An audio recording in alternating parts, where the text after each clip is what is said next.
मैं अरविंद केजरीवाल जी और राघव चड्ढा से पूछना चाहता हूं, अभी आपके हाथ में जो काम है, क्या आपने वो काम अच्छे से किया है? अगर वो वैक्सीनेशन आपका ढंग से नहीं हो रहा है तो किस मुंह से आप जनरलाइजेशन की बात करते हो? इसीलिए दिल्ली परेशान है। आपकी कुंभकर्ण की नींद आप क्यों खुली है? लेकिन जब स्थिति बद से बदतर हो गई तब आप रिस्ट्रिक्शंस लगा रहे हैं। जब 1000 केस थे तब रिस्ट्रिक्शन क्यों नहीं बढ़ाई? जब 10,000 से ज़्यादा केस हो गए तब आपकी नींद क्यों खुली? दिल्ली सरकार सिर्फ और सिर्फ झूठ, फरेब और प्रचार का काम कर रही है, बाकी और कुछ नहीं कर रही है। ना उन्होंने हॉस्पिटल्स में बेड इंक्रीज करने का काम किया, ना उन्होंने मेडिकल इक्विपमेंट को इंक्रीज करने का काम किया। लेकिन दुर्भाग्य से उनके जो मोहल्ला क्लिनिक आज भी डंप हैं, कोई भी काम के नहीं है, बिना काम के हैं। वीकली बाज़ार हैं या मंडियां हैं या बाज़ार हैं, वहाँ पे बहुत भीड़ हो रही है। और इनके जो सो कॉल्ड सेल्फ डिफेंस जो वॉलंटियर हैं वो कोई भी वहाँ पे दिखाई नहीं देता। वो सड़क पे तो दिखाई देते हैं, वहाँ जनता को परेशान करते हुए दिखाई तो देते हैं, जनता से लूट खसोट करते तो दिखाई देते हैं। सोशल डिस्टेंसिंग मेंटेन कराते हुए बिल्कुल नज़र नहीं आती है। और इसके पीछे सबसे बड़ा जो फेल्यूर है वो आम आदमी पार्टी सरकार का फेल्यूर है। और अपने फेल्यूर को छुपाने के लिए अगर वो कंप्लीट लॉकडाउन लगाते हैं तो ये बहुत ही दुखद होगा, बहुत ही गलत होगा। पूरी तरीके से जो गवर्नमेंट है दिल्ली में वो चरमरा गई है, फेल्यूर है। जो उनको काम करना चाहिए वो बिल्कुल नहीं कर रहे हैं। नमस्कार, मैं हूं ऋषभ अवस्थी और आप देख रहे हैं ओ न्यूज़। आज हमारे साथ जुड़े हुए खेमचंद शर्मा जी, जो दिल्ली भाजपा से प्रवक्ता हैं। इनसे बात करेंगे और जानेंगे आखिर दिल्ली सरकार के जिस तरीके से स्टेप उठा रही है कोविड-19 को लेके, उनमें कितनी सच्चाई है और उसके पीछे की रियलिटी क्या है, इनसे जानेंगे। आइए इनसे बात करते हैं। सर, आपका हमारे चैनल पर बहुत बहुत स्वागत है। जी नमस्कार। खेमचंद जी, आपसे मैं जानना चाहूँगा कि कोविड-19 को लेकर दिल्ली सरकार जिस तरीके से रूल्स इंप्लीमेंट कर रही है, उसको लेकर हमने ग्राउंड रिपोर्ट भी दिखाई कि जनता जो है वो कितना परेशान है। आप क्या कुछ बताना चाहेंगे? देखिए, दिल्ली सरकार सिर्फ और सिर्फ झूठ, फरेब और प्रचार का काम कर रही है, बाकी और कुछ नहीं कर रही है। ऐसा कोई भी उन्होंने सीरियस स्टेप नहीं लिया है जिसकी वजह से कोविड-19 से सीरियसली दिल्ली में लड़ा जा सके, या कोविड-19 को सीरियसली दिल्ली में कम किया जा सके या उसको भगाया जा सके। अरविंद केजरीवाल जी लगातार टीवी पे दिखाई देते हैं, रेडियो पे दिखाई देते हैं, लेकिन ग्राउंड पे उनके पास एनफ समय था। ना उन्होंने हॉस्पिटल्स में बेड इंक्रीज करने का काम किया, ना उन्होंने मेडिकल इक्विपमेंट को इंक्रीज करने का काम किया, ना ही उन्होंने जो सो कॉल उनके मोहल्ला क्लिनिक है उनको इतना इक्विप्ड किया या इतना एम्पावर किया कि वो कोविड-19 के पेशेंट्स को ट्रीट कर सकें। ट्रीट ना भी कर सकें तो कम से कम जो होम आइसोलेशन में हमारे भाई बहन रहते हैं उनको सपोर्ट दे सकें, उनको ज़रूरी विटामिन की दवाई दे सकें, उनको ऑक्सीजन प्रोवाइड कर सकें, उनके पास विजिट कर सकें। लेकिन दुर्भाग्य से उनके जो मोहल्ला क्लिनिक हैं आज भी डंप हैं, कोई भी काम के नहीं है, बिना काम के हैं। तो मेरे को ऐसा लगता है कि जो केजरीवाल सरकार है वो बिल्कुल सीरियस नहीं है, सिर्फ और सिर्फ प्रचार में व्यस्त है, अनगल बातों में व्यस्त है। नाइट कर्फ्यू का जो डिसीजन लिया दिल्ली सरकार ने, उसे आप कितना सफल मानते हैं? देखिए, नाइट कर्फ्यू का डिसीजन तो ठीक था, क्योंकि हम लोग इसलिए हर जगह नाइट कर्फ्यू का डिसीजन ले रहे हैं कि ताकि जो नाइट में एक्टिविटी होती है वो कम हो सकें। और ज़्यादातर लोग दिन में काम में व्यस्त होते हैं, काम के बाद इवनिंग में वो लोग ऐसी एक्टिविटी में, सामाजिक एक्टिविटी में इन्वॉल्व होते हैं, यहाँ भीड़ भाड़ हो सकती है। लेकिन दुर्भाग्य से वो पर्पज़ फुलफिल नहीं हो पा रहा है, क्योंकि दिल्ली में अभी हम देखेंगे शाम को जो वीकली बाज़ार हैं या मंडियाँ हैं या बाज़ार हैं, वहाँ पे बहुत भीड़ हो रही है। और इनके जो सो कॉल्ड आप कह सकते हैं इनके सेल्फ डिफेंस जो वॉलंटियर हैं वो कोई भी वहाँ पे दिखाई नहीं देता। वो सब के सब नदारत हैं और वहाँ पे इस तरीके की भीड़ है कि कोई महामारी ना हो, कोई भी वहाँ पे इस तरीके की सिचुएशन ना हो जिसको कंट्रोल करना ज़रूरी है। और इसके पीछे सबसे बड़ा जो फेल्यूर है वो आम आदमी पार्टी सरकार का फेल्यूर है। वो हज़ारों की संख्या में बिना काम के उनके जो सेल्फ डिफेंस वॉलंटियर है वो सड़क पे तो दिखाई देते हैं, वहाँ जनता को परेशान करते हुए दिखाई तो देते हैं, जनता से लूट खसोट करते तो दिखाई देते हैं। लेकिन बाज़ार, मंडी और भीड़ भाड़ वाले एरियाओं में सोशल डिस्टेंसिंग मेंटेन कराते हुए बिल्कुल नज़र नहीं आते। ये दिखाता है कि वो सिर्फ और सिर्फ दिखावे का काम करते हैं, रियल में अच्छा काम कहीं भी नहीं करते। सर, मुख्यमंत्री अरविंद केजरीवाल कह रहे हैं प्रेस कॉन्फ्रेंस करके कि अगर जो हमारा हेल्थ सिस्टम है वो कोलैप्स होता है या बेड की संख्या कम पड़ती है तो हम पूरी तरह से लॉकडाउन वापस से दिल्ली में लगाएंगे। क्या कहना चाहिए? देखिए, हेल्थ सिस्टम तो पहले से ही कोलैप्स है, अब उनकी सरकार का जो एडमिनिस्ट्रेशन है वो कोलैप्स हो रहा है। और अपनी फेल्यूर को छुपाने के लिए अगर वो कंप्लीट लॉकडाउन लगाते हैं तो ये बहुत ही दुखद होगा, बहुत ही गलत होगा। क्योंकि दिल्ली पिछले 1-1.5 साल से महामारी को झेल रही है। दिल्ली व्यापारियों की दिल्ली है, यहाँ पे जो व्यापार है बहुत सारी परेशानियाँ झेल रहा है। पूरा लॉकडाउन सॉल्यूशन नहीं है। सॉल्यूशन है कि हम सोशल डिस्टेंसिंग को इन्फोर्स करें, हम जो ट्रांसपोर्ट को ज़्यादा से ज़्यादा प्रोवाइड करें, पब्लिक ट्रांसपोर्ट को। अभी क्या है, इन्होंने 50% लिमिट कर दिया है DTC में और मेट्रो में, और उसकी वजह से आप देखेंगे, आपने देखा भी होगा अभी रास्ते में हर स्टैंड पे लोगों की भीड़ खड़ी है। लोग घंटों से इंतज़ार कर रहे हैं, क्योंकि अब बस जिसमें 100 लोग आते थे या 70-80 लोग आते थे, आज 15 से 20 लोग बैठ पा रहे हैं।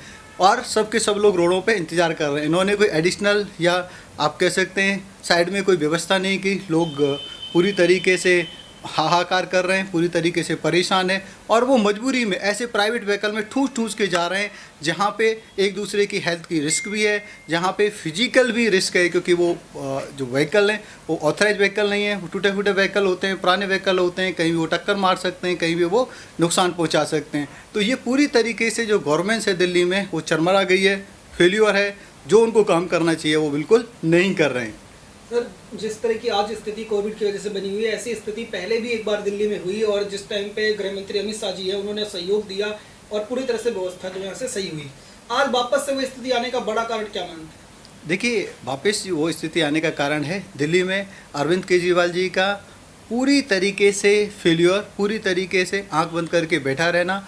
और वो तो सिर्फ ये देख रहे थे कि कब स्थिति खराब हो, जब स्थिति खराब होगी तो वो हल्ला मचाएंगे और हल्ला मचा के वो सारा ठीक रहा केंद्र सरकार के माथे मर देंगे। लेकिन हाँ, वही जो वैक्सीन मोदी जी फ्री में प्रोवाइड कर रहे हैं, वैक्सीन जो लगातार केंद्र सरकार से उनके पास आ रही है, उसको अपनी बताने के लिए तो वो करोड़ों रुपए खर्च कर रहे हैं टीवी पे भी, रेडियो पे, लेकिन एडमिनिस्ट्रेशन को चुस्त दुरुस्त करने के लिए वो कोई काम नहीं कर रहे हैं। तो ये दिखाता है कि अरविंद केजरीवाल की सरकार फेलियर है और केंद्र सरकार लगातार अपने सपोर्ट को बढ़ा रही है। अभी भी ज़्यादातर ट्रीटमेंट केंद्र के द्वारा संचालित हॉस्पिटल में ही हो रहा है, ज़्यादातर वैक्सीन भी केंद्र के द्वारा संचालित या निगमों के द्वारा संचालित हॉस्पिटल और डिस्पेंसरी के द्वारा ही हो रहा है। जो स्टेट गवर्नमेंट के जो हॉस्पिटल्स हैं या स्टेट गवर्नमेंट की जो डिस्पेंसरी है वो पूरी तरीके से फेलियर हैं। सर, एक तरफ सोशल डिस्टेंसिंग के बड़े बड़े लेक्चर और दूसरी तरफ एलजी के खिलाफ धरना, आम आदमी पार्टी लगातार इतने बड़े लेवल पे जो जनता है उनको एक साथ झोंक करके अपने कार्यकर्ताओं को इकट्ठा करके 10-10 हजार कार्यकर्ता एक जगह इकट्ठा कर दे रही है, तो वहाँ कोरोना नहीं आता है? इसको अराजकता कहते हैं, इसको हम सिस्टम को ना फॉलो करना या सिस्टम को ना सम्मान देना कहते हैं। अरविंद केजरीवाल जी को सिस्टम से कोई लेना देना नहीं है, अरविंद केजरीवाल जी को दिल्ली वालों को बचाने से कोई लेना देना नहीं है, उनको सिर्फ अराजकता फैलानी है, उनको सिर्फ प्रचार प्रसार करना है। मैं दिल्ली की जनता से अनुरोध करना चाहूँगा, आप सोशल डिस्टेंसिंग मेंटेन करें, आप मास्क लगाएं और जो मोदी जी ने जो अभी टीका उत्सव प्रारंभ किया है उसमें पार्टिसिपेट करें, ज़्यादा से ज़्यादा टीकाकरण करवाने की कोशिश करें। अगर आपको परेशानी आ रही है तो अब भारतीय जनता पार्टी के और आरएसएस के कार्यकर्ता दिल्ली में घूम घूम के जो बुजुर्गों को और 45 साल से ऊपर वाले लोगों को सहायता कर रहे हैं। आप उनसे संपर्क कर सकते हैं, आप हमसे भी संपर्क कर सकते हैं। हम पूरी कोशिश करेंगे आपकी हेल्प करने की और आपकी सहायता करने की। सर, जो एलजी है उनके पास अब पहले से ज़्यादा पावर आ चुकी है, तो ऐसे में क्या ये समय आ गया है कि एलजी को बाहर निकल के आना चाहिए और जो मुख्यमंत्री अरविंद केजरीवाल है उनकी जगह बड़े लेवल पे काम करना चाहिए? देखिए, पावर अभी भी अरविंद केजरीवाल जी के पास ही है। जितने भी उनके पास डिपार्टमेंट हैं 100% उन्हीं के पास पावर है, उन्हीं के पास बजट है। अभी उन्होंने 69,000 करोड़ का जो बजट प्रस्तुत किया है, सारा खर्च करने का अधिकार उन्हीं के पास है। एलजी तो सिर्फ और सिर्फ सुपरविजन के लिए हैं, सपोर्ट के लिए हैं। एलजी उनको सिर्फ गाइड कर सकते हैं। एलजी अगर वो बहुत गलत काम कर रहे हैं तो उस पर उनसे क्लैरिफिकेशन मांग सकते हैं, लेकिन जो जिम्मेदारी है वो अरविंद केजरीवाल जी की है, क्योंकि जो बजट है, जो पावर है, वो उनके पास है। तो अरविंद केजरीवाल जी को दिल्ली के सामने परफॉर्म करना जरूरी है। अगर वो परफॉर्म नहीं करते तो हम जनता के सामने उनको एक्सपोज करेंगे और केंद्र सरकार से अनुरोध करेंगे कि वो अल्टरनेटिव मैकेनिज्म दिल्ली को प्रोवाइड कर सके, जैसे अमित शाह जी ने लास्ट टाइम किया था, ताकि दिल्ली वासी अपने आप को सुरक्षित महसूस कर सकें और दिल्ली में जो विश्वास है, जो कॉन्फिडेंस है, वो फिर से आ सके। क्योंकि इस समय दिल्ली वालों का जो कॉन्फिडेंस है, जो विश्वास है, पूरी तरीके से हिला हुआ है।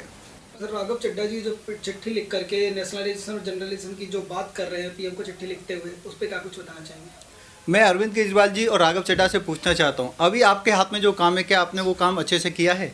क्या आपने 45 साल से ऊपर वाले हमारे जो भाई बहन दिल्ली में रहते हैं या माता पिता हमारे जो दिल्ली में रहते हैं, क्या उनको आपने वैक्सीनेशन लगवा दिया है? आपने तो 6 महीने पहले लगभग पूरा डेटा कलेक्ट कर लिया था कि कितने एरिया में कौन कौन से बुजुर्ग रहते हैं, उनकी क्या एज है, उनके साथ क्या बीमारियां हैं, उनको क्या क्या परेशानियां हैं। लेकिन आज तक उनको आपने एसएमएस नहीं किया, आज तक उनको फ़ोन कॉल नहीं किया, आज तक आपने उनको संपर्क नहीं किया।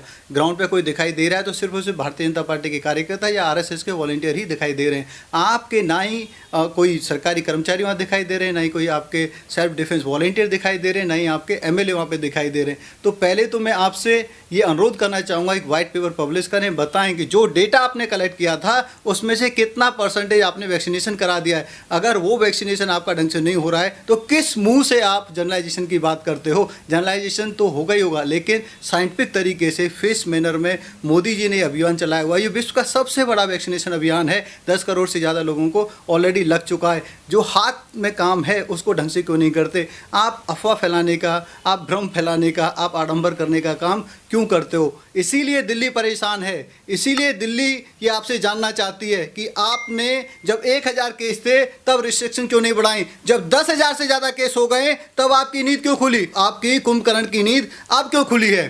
तब आप क्या कर रहे थे? तब आप प्रचार में मस्त थे, तब आप अलग अलग स्टेट में प्रचार करने में मस्त थे, तब आप टीवी पे जाने में मस्त थे, तब आप जो रेडियो पे विज्ञापन देने में मस्त थे। लेकिन जब स्थिति बद से बदतर हो गई तब आप रिस्ट्रिक्शंस लगा रहे हैं, तब आप फुल लॉकडाउन करने की बात कर रहे हैं। तो ये क्या है? ये जनता के साथ धोखा है, फरेब है। सिर्फ और सिर्फ आप जनता को भरगलाना चाहते हैं, बहकाना चाहते हैं, लेकिन जनता आपके जो आडंबर को समझ चुकी है, अब आपके बहकावे में आने वाली नहीं है।